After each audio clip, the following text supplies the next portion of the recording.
এই মেসেজের রিপ্লাই মামুনে দিত, কারণ মামুনে আমার পছন্দ করে, আমি মামুনের পছন্দ করি। অন্য একটা ছেলে যদি আমার মেসেজ দেয় ওটা রিপ্লাই মামুনে দিত, আমি দিতাম। আপনার আগে বিয়ে হয়েছে? বিয়ে হয়েছে, ছেলে আছে, মেয়ে আছে, স্বামী আছে। আপনার ছেলেও আছে, মেয়েও আছে? স্বামীও আছে। ছেলে কজন, মেয়ে কজন?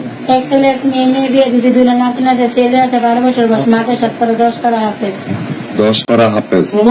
কত আসতে বলেন, আমার দু মাঠ হয়ে যাবে তো, কথা আসতে হবে তো।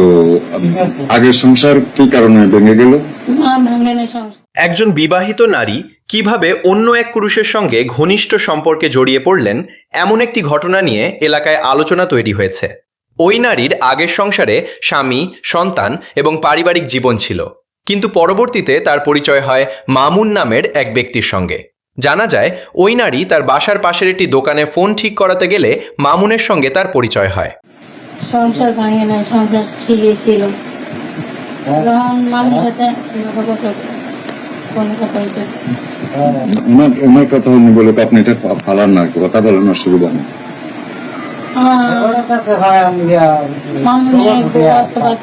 আমি জানি আমার স্বামী সন্তান আছে, এটাও মামুন। যখন আমি চাকরি বাসায় কাজ করি, মামুনের মুদির দোকানে কাজ করতো, ওই জায়গায় আমার বাসার পাশে মামুন মুদির দোকানে কাজ করতো। এটা এসে ময়লা নিয়ে বাইরে ফেলে তোর মামুর সাথে তোমার সাথে পরিচয় এসছে, বাড়ি কই কি নাম ঠিক না জিজ্ঞেস করে নাই। দোকানে গিয়েছিলাম একটা কি যেন আনতে 10 টাকা দামে মাত্র কালি না কি যেন আনতে গেছিলাম।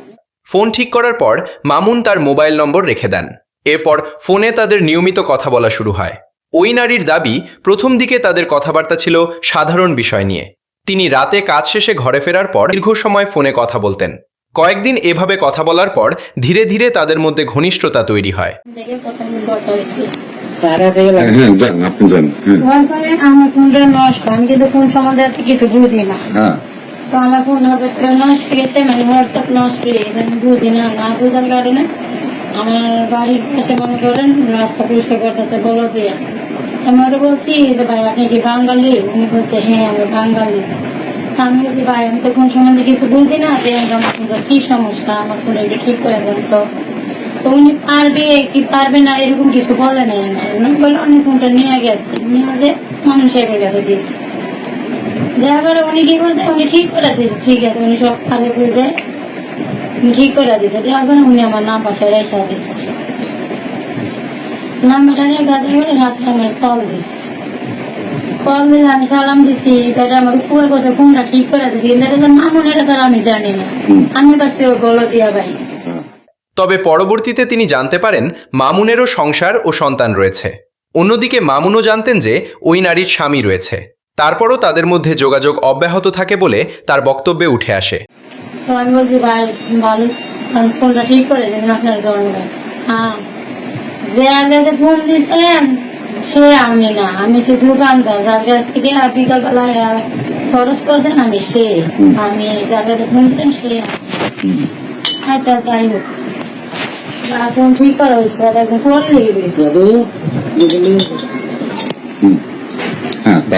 মনে করেন মামুরি কিছু মনে করেন একদিন 2 দিন সে ফোন দিতে আসছে, আমিও কথা বলতেছি, সেও কথা বলতেছে। বেশ কয়েকদিন যাওয়ার পরে মানে আমার শাশুড়ির নাম্বার, মানে মার নাম্বার না আমার সাথে অ্যাড করে দিচ্ছে। সেটা আমার বাড়ির নাম্বার, এটা আমার মার নাম্বার। হ্যাঁ, আমার মার নাম্বার, হ্যাঁ অ্যাড করে দিচ্ছে। এটা আমার মার নাম্বার, এটা আমার বাড়ির নাম্বার, মার সাথে কথা বলে। ঘটনার আরও একটি দিক হলো, ওই নারীর স্বামীও একসময় মামুনের সঙ্গে যোগাযোগ করেছিলেন। মোবাইল রিচার্জের জন্য টাকা পাঠানোর ঘটনাও তাদের যোগাযোগকে আরও বাড়িয়ে দেয় বলে ওই নারী জানান। পরবর্তীতে ওই নারী অভিযোগ করেন মামুন তার মোবাইল ফোনের বিভিন্ন কথোপকথন ও মেসেজ সম্পর্কে জানতে পারতেন। আমি মানে মেসেজ দিচ্ছি, সরাসরি ফোন দিইনি। মামুনে কি আপনাকে কোনো মেসেজ বা কোনো কিছু দিচ্ছে কিনা? মনে করেন 2-3 দিন কথা বলছি, মনে করেন রাত শেষ হয়েছে, আমি সারাদিন কাজ করে 10টা 11টা বাজে আমি ঘুমে যেতাম। এই যে মনে করেন ফোন দিত, মনে করেন রাত শেষ হয়ে ফজর আজান দিয়ে লাগতো, কিন্তু এর ভিতরে কি আপনি জানেন কিনা যে মামুনে যখন আপনার সাথে মেসেজ বা কথোপকথন বলে বা করে মামুনের ছেলে মেয়ে আছে তখন তো আপনি জানেন।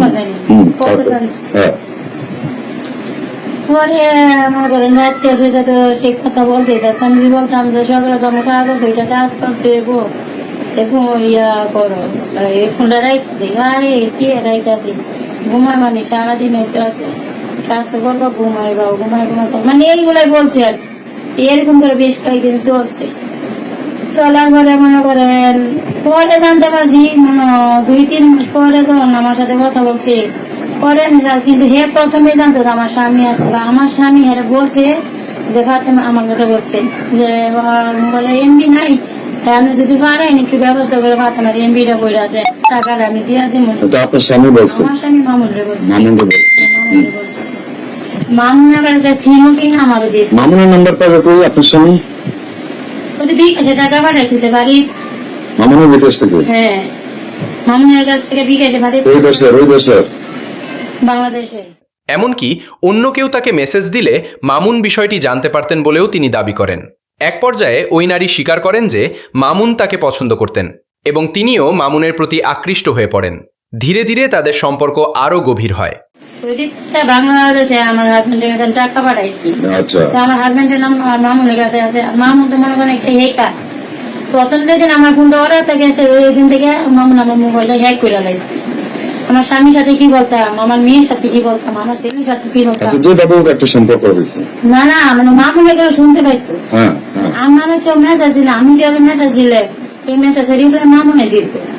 কারণ মামুনে আমার পছন্দ করে, আমি মামুনের পছন্দ করি। অন্য একটা ছেলে যদি আমার মেসেজ দেয় ওটা রিপ্লাই মামুনে দিত, আমি দিতাম। আচ্ছা যাই হোক এখন ঠিক করা হয়েছে করলেই হয়েছে।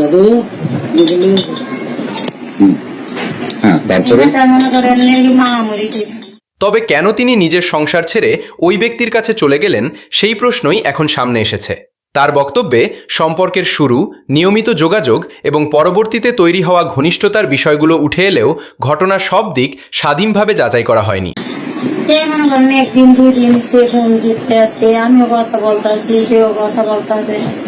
বেশ কয়েকদিন যাওয়ার পরে মানে আমার শাশুড়ির নাম্বার মানে মার নাম্বার না আমার সাথে অ্যাড করে দিচ্ছে। সেটা আমার বাড়ির নাম্বার, এটা আমার মার নাম্বার। মামুনে? হ্যাঁ আমার মার নাম্বার। হ্যাঁ অ্যাড করে দিচ্ছে। এটা আমার মার নাম্বার, এটা আমার বাড়ির নাম্বার। মার সাথে কথা বলে তো মনে করেন রাত শেষে বজার আজান দিয়ে লাগতো। এর ভিতরে কি আপনি জানেন কিনা যে মামুনে যখন আপনার সাথে মেসেজ বা কথোপকথন বলে বা করে মামুনের ছেলে মেয়ে আছে তখন কি আপনি জানেন? তাই এটি কারো বিরুদ্ধে নিশ্চিত অভিযোগ হিসেবে নয়, সংশ্লিষ্ট নারীর বক্তব্য ও ভিডিওতে উঠে আসা দাবির ভিত্তিতে দেখা উচিত। প্রকৃত ঘটনা জানতে উভয় পক্ষের বক্তব্য, পারিবারিক পরিস্থিতি এবং প্রয়োজনীয় তথ্য প্রমাণ যাচাই